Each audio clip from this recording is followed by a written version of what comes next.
Donde más se encuentran es en los árboles que crecen junto a los caños y a las quebradas porque precisamente allí abundan todos esos animalitos que ellas tragan.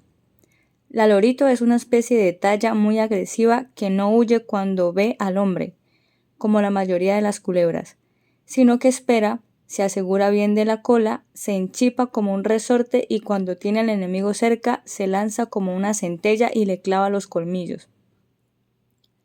Yo no vi más de 3 en todo el tiempo que estuve en la selva, pero todas estaban durmiendo porque era de día y ellas se despiertan como a las 6 de la tarde y permanecen con el ojo abierto toda la noche.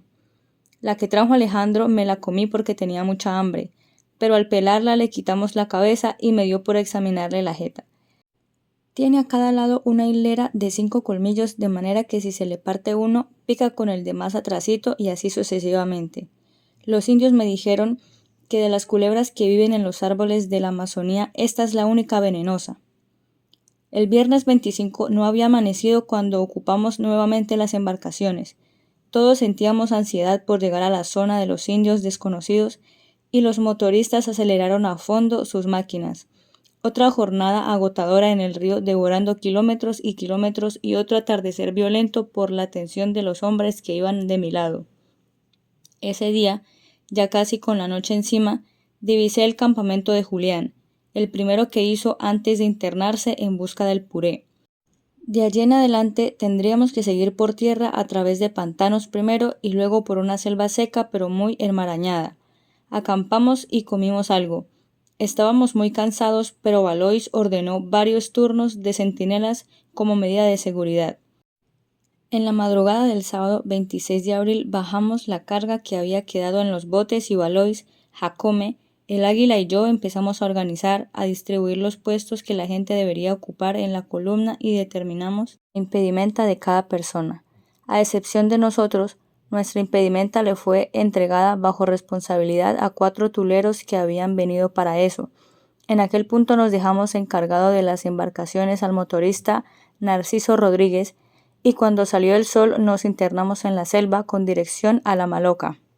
Dentro del grupo se había procurado llevar indios de diferentes tribus, 2 de cada una, para buscar que alguno tratara de interpretar alguna palabra o algún sonido en caso de hacer contacto con los captores de Julián. Unos minutos antes de salir, Valois volvió a reunir al personal y recitó aquella frase que había repetido hasta la saciedad. Será castigado drásticamente aquel que utilice sus armas sin necesidad extrema. Recuerden que hay que respetar la vida ajena. Si hay contacto con los seres desconocidos, guarden calma, guarden cordura y acaten órdenes superiores. Una vez hecho esto, avanzamos a través del campamento. Buscamos la pica que hizo Julián y que yo conocía bien porque la había recorrido en la primera comisión y nos internamos en la selva dejando una distancia prudente entre uno y otro, tratando siempre de no ir pegados, pero tampoco muy distanciados.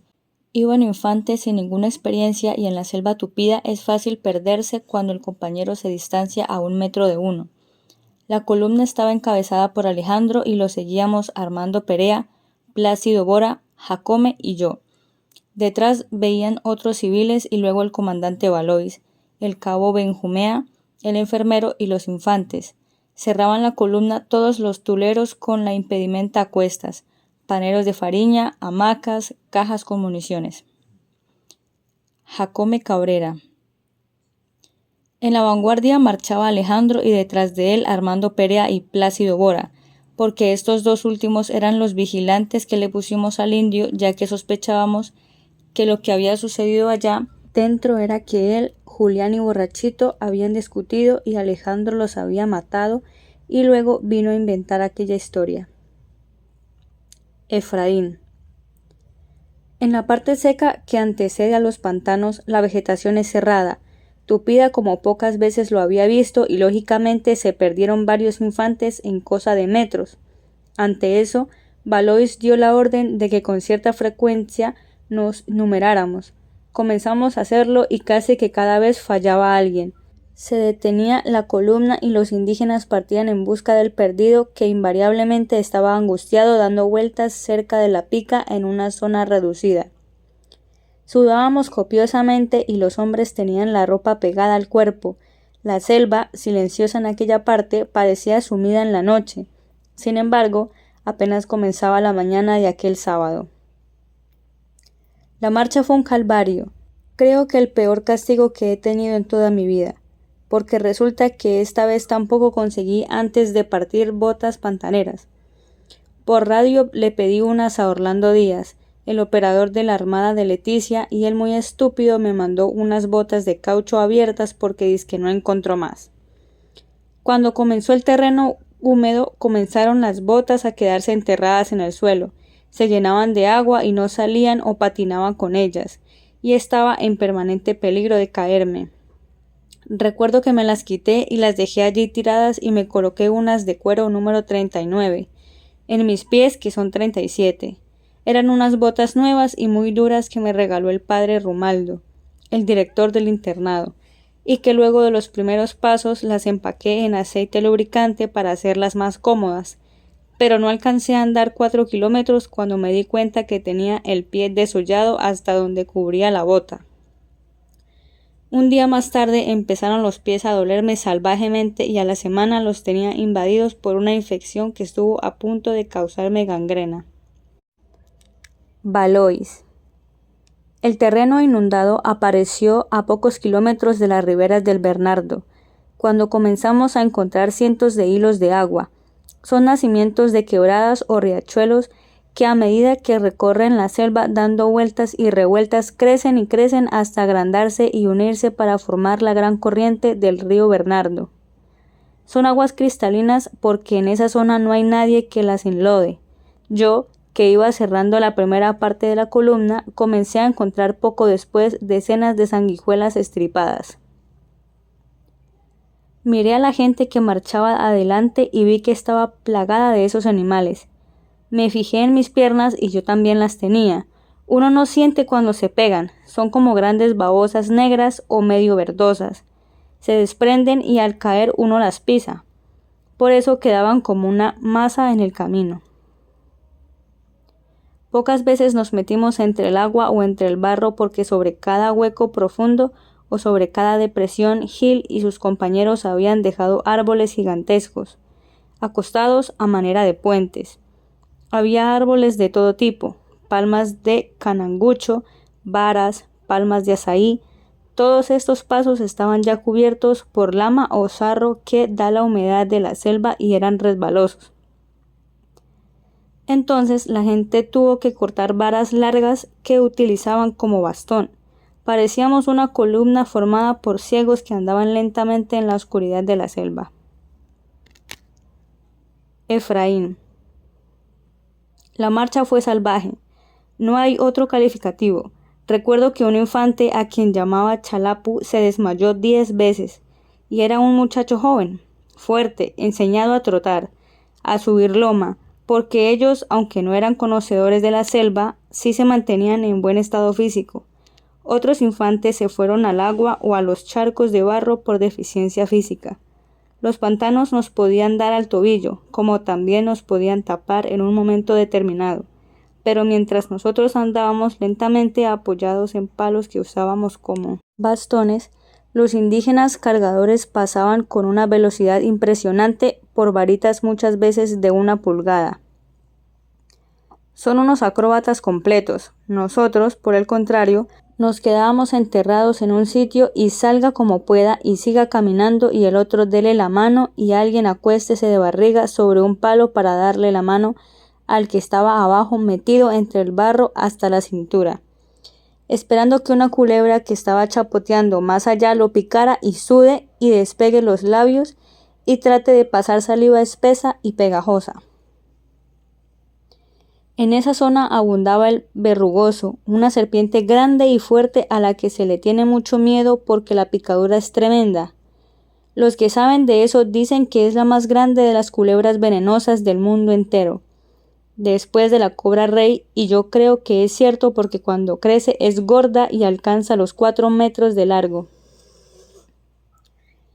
Le dicen verrugoso porque las escamas son en alto relieve, parecen piedras de colores grises con café.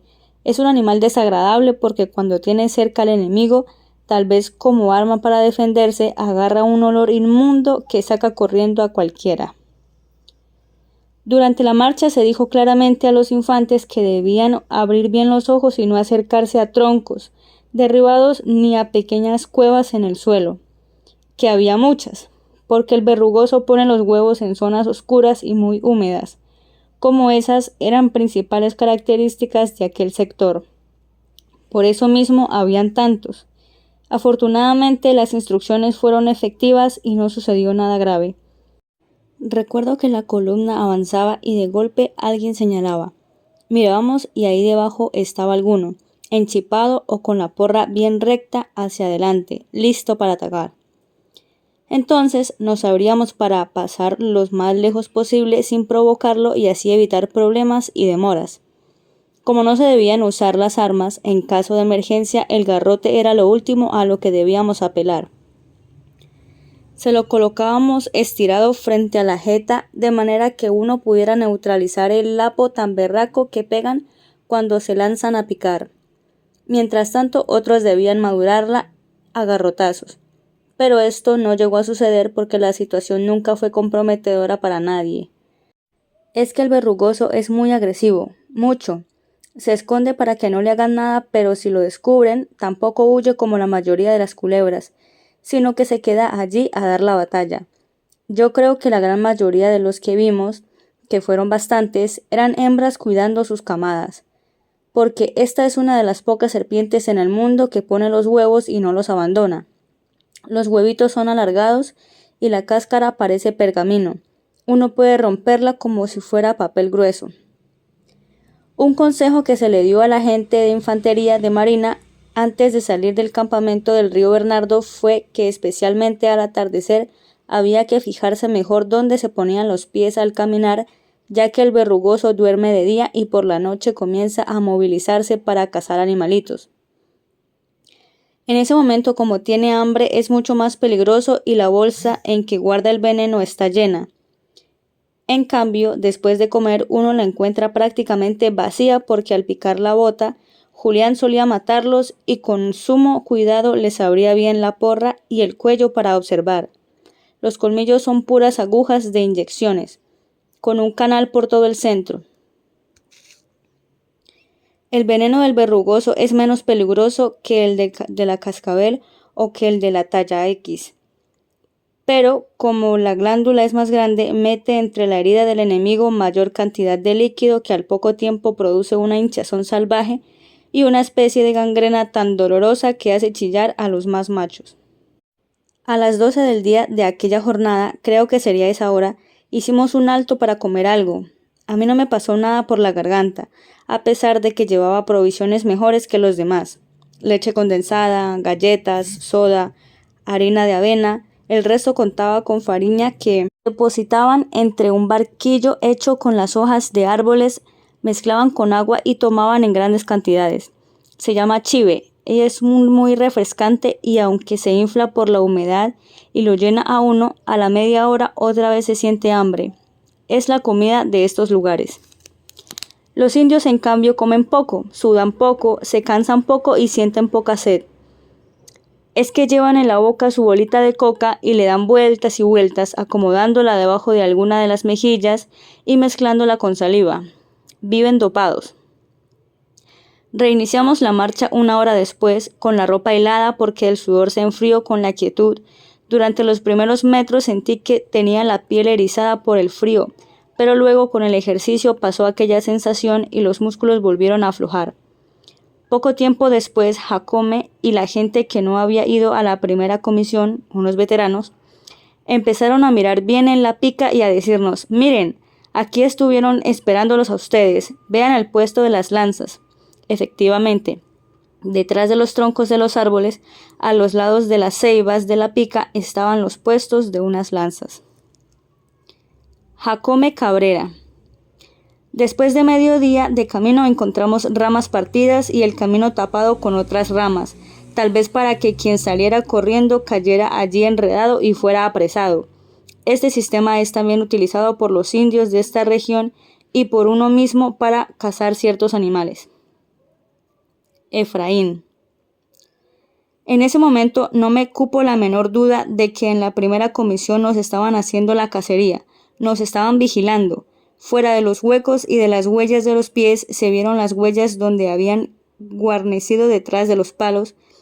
No había allí lanzas, mas sí huellas. Jacome fue quien me hizo caer en cuenta cuando me dijo: mire, huellas de pies detrás de los troncos. ¿Ve cerca de ellos algunos huequitos? Son del cabo de la lanza que sirve como apoyo mientras observan.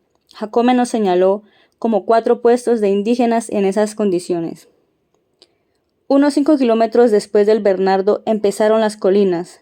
Iniciamos la trepada, luego el descenso, el paso con el agua en la cintura si no éramos capaces de sostenernos sobre los troncos babosos y resbaladizos.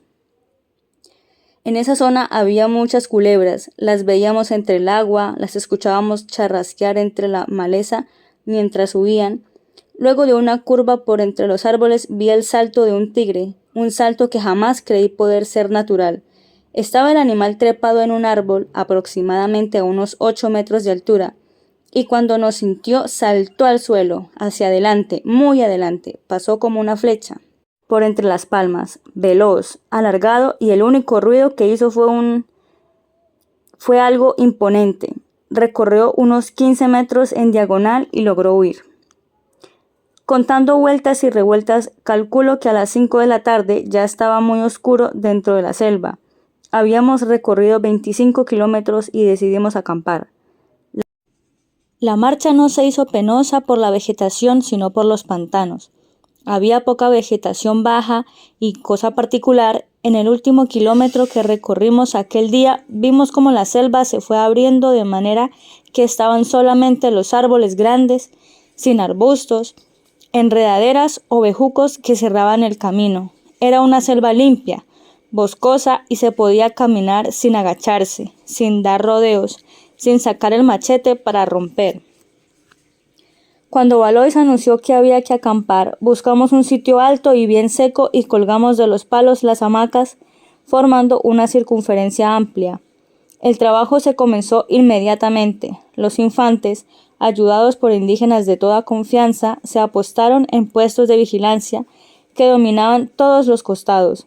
Valois les ordenó revisar armamento, linternas, municiones.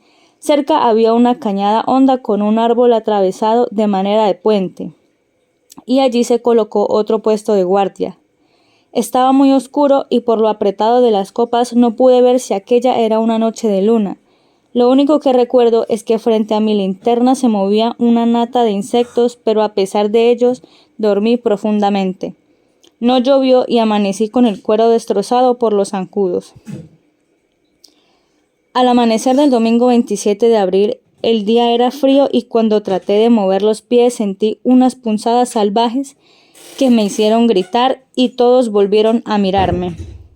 El enfermero se acercó, miró bien las llagas y me untó merviolate, pero Jacome le dijo que no era suficiente. Tiene muy irritada la carne, habrá que buscar barro medicinal, pero no hay tiempo, es difícil hallarlo. Más adelante, durante la marcha, voy a echar ojo. Gil, lo mejor es que se levante y vaya caminando paso a paso mientras calienta los músculos. No debe quedarse quieto, me dijo, y comenzó a recoger su hamaca. Despuntada el día y recordé que una tarde Julián curó a un secretario Pirro Torres con un barro especial. Aquel se había cortado una mano tratando de pelar un coco y la herida era profunda. Luego de detenerle la hemorragia me dijo: hay que buscar penicilina. Yo creí que estaba loco y se lo manifesté. Entonces me invitó a acompañarlo al monte. Caminamos una media hora y de pronto me señaló una zona pequeña donde no crecía nada. Únicamente había allí hojas caídas de los árboles en vía de descomposición. Las quitó con la mano y debajo descubrió unos filamentos parecidos al algodón. Son hongos antibióticos, hermano, me explicó sonriendo. Luego tomó algunos, los revolvió con barro, hizo una masa y se la colocó a Pirro en la herida. «Ya no se va a infectar», exclamó. Se llevó las manos al bolsillo y siguió sonriendo con cara de burla. «Cualquier clase de barro mezclado con esos hongos forma un antibiótico», comentó más adelante. No sé por qué, sabiendo aquello, no me apliqué barro, por lo menos en las peladuras, sino que me calcé así. Recogimos el campamento y determinamos seguir en el mismo orden en que habíamos marchado el día anterior y guardando las mismas consignas. Nada de ruido, nada de adelantarse el uno al otro, hablar poco. De hecho, permanecíamos muy callados. No había alientos para abrir la boca y solo se escuchaba el ruido de los animales, pájaros, monos, chicharras y el de nuestros pies chapoteando entre el barro. Antes de partir, los indígenas trajeron unas ramas y Valois dio orden de frotarse con ellas el cuerpo y la ropa. Inmediatamente todos se sacaron la camisa, los pantalones, las medias y luego de bañarse lo mejor que se pudo en una quebradita, empezaron a untarse hierbas por todo el cuerpo. Son plantas que tienen un olor especial y cuando los indios van a cazar se bañan. Los cazadores son muy aseados y se estregan estas plantas en los sobacos, en las ingles, en los pies, en los sitios del cuerpo que más huelen a sudor. Su aroma hace que los animales se equivoquen, pues el olor a hombre no les llega con el viento. Algunos de esos olores son también repelentes de insectos. A mí me alcanzaron unas ramas de algo que tiene un aroma fuerte y no muy agradable. Me fijé bien de dónde la sacaron. Es un arbolito de unos 3 metros que había en el único claro cerca del campamento. Yo lo había visto a la orilla de los rastrojos donde han tumbado monte y en las chagras de cultivos de indios. Tiene una hojita pequeña, brillante, aromática y el fruto es parecido al mortiño, pero más rico. Las ramas traían algunos y me los comí antes del desayuno. La utilización de estas ramas era una medida de seguridad que bien podría servir en un momento dado. La jornada fue fuerte, aunque el terreno era plano, menos pantanoso y con muy poca vegetación baja, como los últimos metros de la jornada anterior. Más adelante el piso secó por completo y el martirio de las botas fue poco menor. Sobre las 9 de la mañana localizamos una manada de puercos salvajes, creo que eran más de 100. Hacían un ruido igual al de los cerdos y una vez nos sintieron, arrancaron en estampida por entre el barro o por entre las hojas secas y pasaron cerca de nosotros. En ese momento se abrió la columna para tratar de cazar alguno. La noche anterior se acabó la carne y ese día habíamos comido muy mal. Se trataba de agarrar los que fueran de la mitad de manada para atrás, pues si se comete el error de matar al líder que siempre marcha adelante, ellos se vuelven contra uno y lo matan en segundos por la cantidad, la voracidad y la fuerza que tienen. Además se dispara hacia atrás de la manada porque adelante van los machos o padrones, muchos de los cuales mueren en ataques con otros animales o con los cazadores. Una vez que la manada percibe el peligro, se detiene y los machos hacen un ruedo dentro del cual arropan a las hembras, dejando a los niños más en el centro. Al luchar, las hembras se cierran, aprietan a los pequeños y los machos se lanzan al ataque. Su defensa es el mordisco y es muy frecuente que un cazador bruto tenga que treparse a un palo a esperar que ellos lo tumben a diente. Pero este no fue el caso de aquella mañana porque en la patrulla había gente muy experimentada y lograron matar a garrote a 3 de ellos. Nadie tenía permiso de disparar, pero de todas maneras hubo carne en abundancia, pues cada animal pesaba 50 kilos aproximadamente. Luego de comer hasta saciarnos, emprendimos la marcha y la gente empezó a verse estropeada.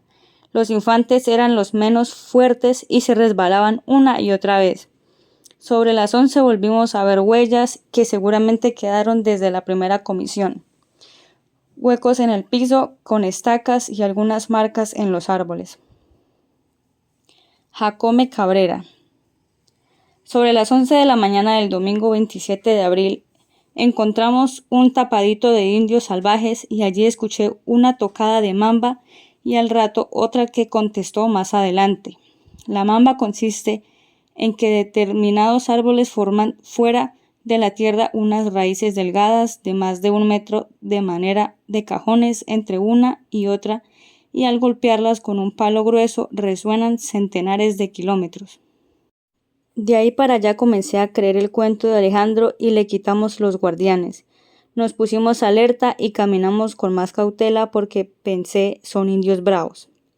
Abrí bien los ojos y empecé otra vez por ver señas muy conocidas por los indios, que consisten en enterrar un palo en la mitad del camino, lo que quiere decir que allí para adelante pertenece a ellos y no se permite que pase nadie, y que con este garrote castigarán al que entre. Yo encontré una macana triangular que sirve para golpearlo a uno y matarlo.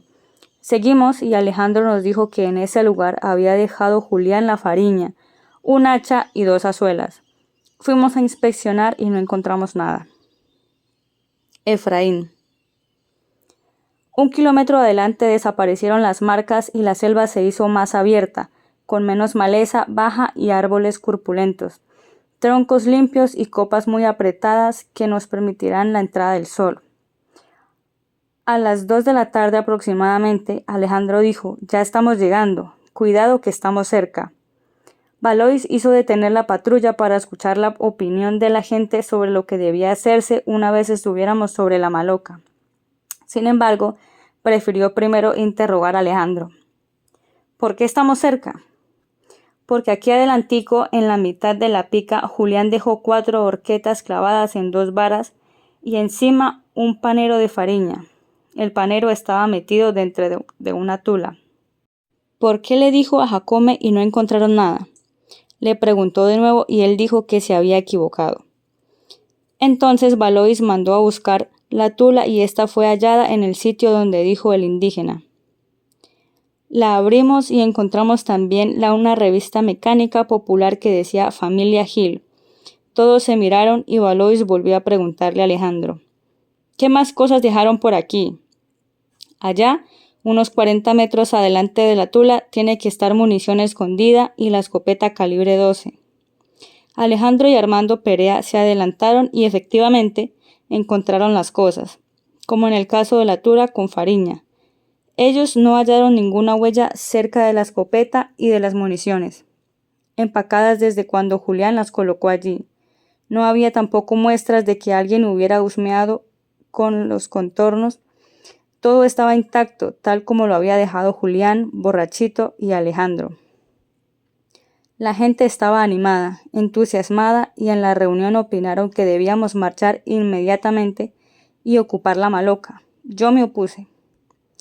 Debemos entrar de noche, les dije, porque todos ustedes saben que los indios salen durante el día con sus familias a rebuscarse, como dicen ellos, y si entramos ahora vamos a encontrar la maloca vacía. Creo que debemos acercarnos después de las 6 de la tarde, cuando haya regresado la gente. Mi opinión no valió para nada y arrancamos en la misma formación que llevamos, pero preguntándole a Alejandro cada kilómetro cuánto faltaba para llegar. A medida que avanzábamos, apretábamos el paso y a los 2 kilómetros íbamos a trote corto, tratando de hacer el menor ruido posible. 1/4 de hora después, el piso era parejo, seco. Miré a Alejandro y me dijo, falta 1 kilómetro. Todos corrieron más rápido. Nadie hablaba y en los ojos de cada uno se veía algo así como una ansiedad muy grande. De pronto Alejandro susurró, faltan 500 metros. La estampida fue total. Vimos por entre la oscuridad de los árboles una luz fuerte, la del sol. Había un claro y al fondo unos postes, la maloca. En cosa de segundos todos los hombres estaban en el claro rodeando una maloca vacía, imponente y altísima. El silencio fue total. Una vez se ubicó todo el mundo y solo se podía escuchar la respiración agitada de la gente.